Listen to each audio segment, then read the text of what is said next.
Look forward to the tour. Yeah, we do. So. Anyway, there's been a chill on the high street this winter with well-known names from Comet to Blockbuster going under. Yes, each week though, many more local shops disappear with no fanfare, and it's because landlords have pushed their rents up, often by thousands of pounds a year. Here's Declan Curry. This high street in Crouch End in North London is no different to any other around the country.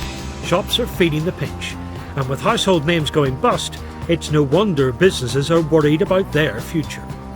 As we rein in our spending, more businesses are going out of business, and one of their biggest outgoings is rent.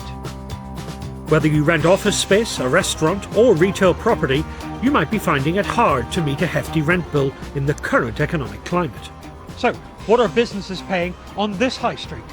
In 2002, this grocer's was paying £20,000 a year. In 2012, it paid £33,000. This fishmonger's was paying £34,500. Last year, it was a whopping £52,000. Rent increases are manageable when the economy is growing, but when a business's takings drop, paying a high rent becomes a problem. This shoe shop has been here since 2004, when they were paying £30,000 a year. Now it's nearly £50,000. Up till probably 18 months ago, I'd say our average turnover annually would be between £400,000 to £450,000 a year. I'd say we're down at least 30%. Can you afford to stay in business? That is very questionable. At the moment, I'm funding my business out of my personal funds, and that's the only way we keep going. But we're very much a business in danger. So with the high street in trouble, some shopkeepers are finding their rents are more than their business can cope with. Well, it all seems a bit bleak. I think I need to have a cup of coffee just to recover. We've been here for 4 years now, and our rent has gone up from 18,000 up to 23,000 now. That's a huge increase. It is, and it's constantly going up. About 65% of our outgoings is just rent alone. So the landlord's getting a pay rise all the time. When's the last time you got a pay rise? We just took a pay cut. Is everyone in the same boat? Once you're already in the lease, landlords seem reluctant to negotiate. We know of 2 businesses that have closed the doors for this very reason, and then new tenants have been able to negotiate a lower starting rent. So if a new coffee shop comes along, they can get a better deal than you can? Absolutely. Rents vary across the country. This shop is 700 square foot. On London's Bond Street, it would cost you around £350,000 a year. A similar prime spot in Birmingham would be closer to £140,000, and in Manchester £120,000. Many businesses are struggling with high rents and dropping income. Some have no escape, locked into long, expensive and inflexible leases. The problem with rents are that they are unresponsive to what's actually going on the high street.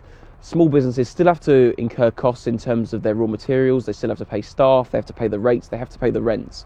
But rents are going to keep going up, and while small businesses are struggling, it's going to make it very difficult for them to be able to compete, and many might even consider moving elsewhere, maybe where it's cheaper, or maybe actually going out of business altogether. Judy Chu runs a shop at the opposite end of the high street. Her rent more than doubled over 10 years, and last year her landlord wanted another 20%, so she fought back. I stood at my door and I looked out and I looked at the awash of to-let boards. Just within 10 shops of my shop, I took photographs of what was in my area. Some of these shops, they'd been there for 30 years and they'd closed. I just said to them, I can't do it. Do you want another board outside my shop? I appealed. I said 20% was unrealistic.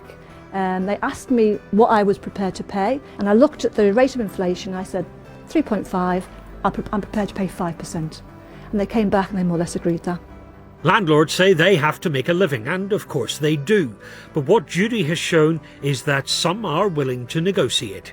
And in tough financial times, for some businesses, it could make the difference between staying afloat and going under. Absolutely. Yeah, well, Declan is here now to talk about this a little bit more. So if so many shops are empty, Declan, why can't landlords just reduce rent? Get them in, get business going? Some landlords say they can't. because the rent agreement they've got with the shop owner says that when rents are reviewed, they will only go up. An awful lot of rental agreements have that written into them. The other reason is that some of them just won't, because they've got into property because they want the rent, but they also want the property to keep its value. And their worry would be if they cut the rent, the property value will fall as well, so they end up paying twice. Okay.